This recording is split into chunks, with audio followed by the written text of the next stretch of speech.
Hi, my name is Mark Brown, and this is my journey deeper into God's Word. And today is a special day. It's the 12th of the 12th, 2012. And Christy and I, in our Bible study this morning, thought we would look at the 12th book of the Bible, the 12th chapter and the 12th verse, and see what it says. And it was a bit of light fun, but actually what we discovered is something pretty amazing that I want to talk about and share as a springboard to share what God is showing us. And the 12th book of the Bible is 2 Kings, in chapter 12, verse 12. And that reads, "The masons and the stonecutters, they also used the money to buy the timber and the finished stone needed for repairing the Lord's temple. And they paid any other expenses related to the temple's restoration." At the temple, immediately we sparked and were thinking about the church. And for us, heavy on our heart of late has been the state of the church, the needs of the church. And in particular, one issue has been really captivating us. And we have been wrestling with it for a long time. We've been doing a lot of reading. And more we've been feeling God calling us to take a more direct action. And that is how churches, in general, how churches are dealing with people who are in abusive situations.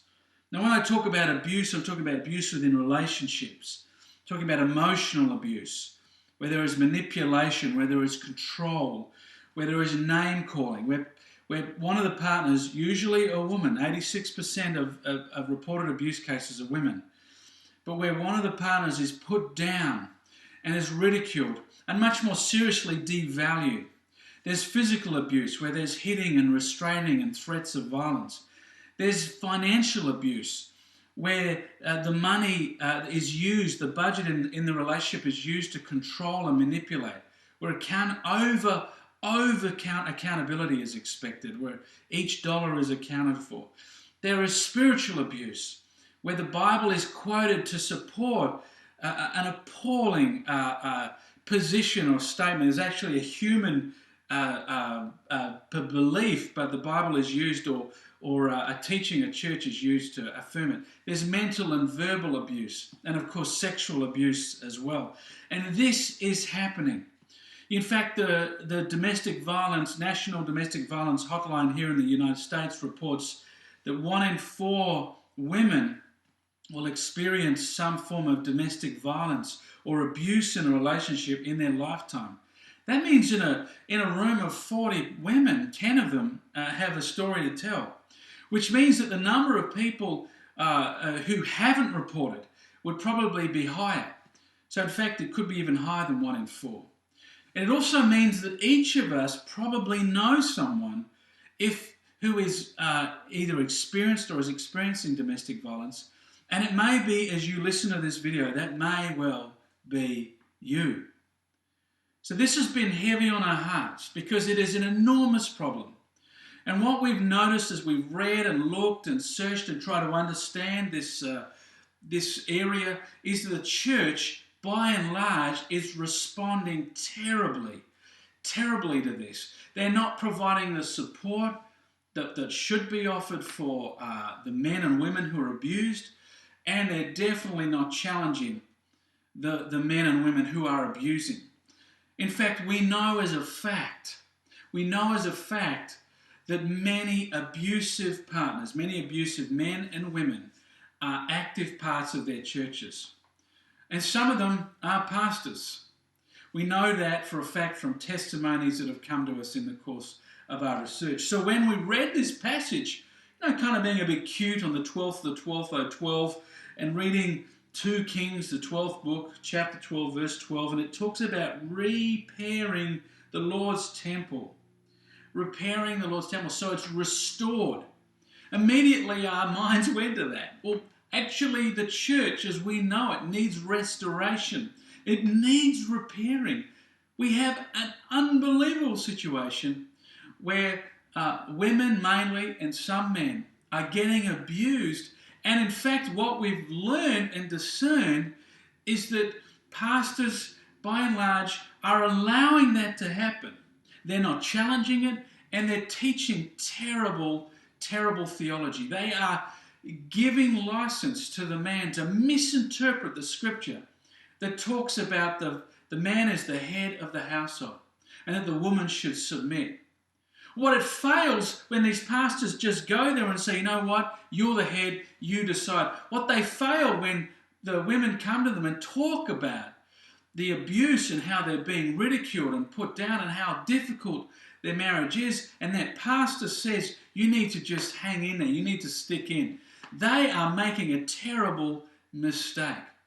And when they don't challenge the man, when the man comes to them, and they just say, you know what, you just need to forgive. Well, that is true. The Bible teaches us to forgive, but the Bible also says there are instances where we need to take action. Forgiveness is one action and very important, but we also need to take action. In Ephesians 5:11, I read this. Take no part in the worthless deeds of evil and darkness. Instead, expose them. Well, the Greek word for expose actually means to rebut, to refute, to challenge. Now, this is a pretty powerful passage for me, and I do view abuse as evil. Now, here's why. The abuser, if they're a classic abuser, if there's someone who is systematically doing it over an extended period of time, so I'm not just talking about, losing your, having a rough day and yelling at your partner. That's not good, but that doesn't constitute the abuse I'm talking about. I'm talking about a systematic action that is designed to control and enforce control on another individual. These abusers, they feel entitled. They feel like it's their right to be focused on, to be cared for. If they want that to happen, that's what's going to happen. Well, that is not biblical. And in fact, if it's continued to be done, then it is evil. It is evil. If that individual continues to control, then it is evil. So when we talk about here in Ephesians 5, take no part in the worthless deeds of evil and darkness, it is clear we are not meant to abuse. We are not meant to treat anyone as a possession, to control them. Men, if you are listening to this and you are someone who has to control, who has to tell their wife what to wear, who has to tell their wife how to spend, or has to criticize them, or is slow to forgive, slow to apologize, if ever, and is someone who has demands in the bedroom that are unrealistic and unfair and constantly puts the blame on your wife, then you need to get on your knees and ask for forgiveness and change. Because what you are doing is evil. It is sin and it is evil. And the Bible exhorts me to expose this. Take no part in the worthless deeds, instead expose them. And if you are watching this and you are a woman or a man and you are experiencing this, that you have a husband or a boyfriend who is treating you this way, you need to go and seek help. You need to go to a trusted friend. You need to speak to your pastor, and I'll talk about that in a second. And you need to go and find the women's centre in your town or city where you live. You need to reach out to someone. Now, this is a message to the pastors. If you are watching this and you genuinely believe that there is no case or no instance where a couple cannot separate and even get divorced, then you are wrong. That is wrong. And I know there are many pastors who stand by that. You should look deeply into the situation, and if you see there is systematic abuse going on, and if you don't understand what that means, then go and find out. There are plenty of resources. But if you discover and discern that there's systematic abuse, then there is every right. If that husband or boyfriend, or if that wife, if they're abusing, if that husband or boyfriend, that abusive individual, will not change, then that is grounds, in the Bible, grounds for divorce. And you should never hold them back from that. This is a travesty in the church, that we have this situation where many pastors and many churches are saying, stay with the abuser. That is atrocious advice. You need to get out of there if they won't change. You need to get out of there if they won't change. And so for Christy and I, we are passionate about educating individuals that they know that there's support out there for them, that they understand what abuse is and they understand what they're going through, that they know they don't have to take it. We want to challenge those who are abusing, and we know how hard it is to change them, but we have a God who can do anything, and all things are possible. And finally, we want to challenge and change the church that allows this to continue, that doesn't support.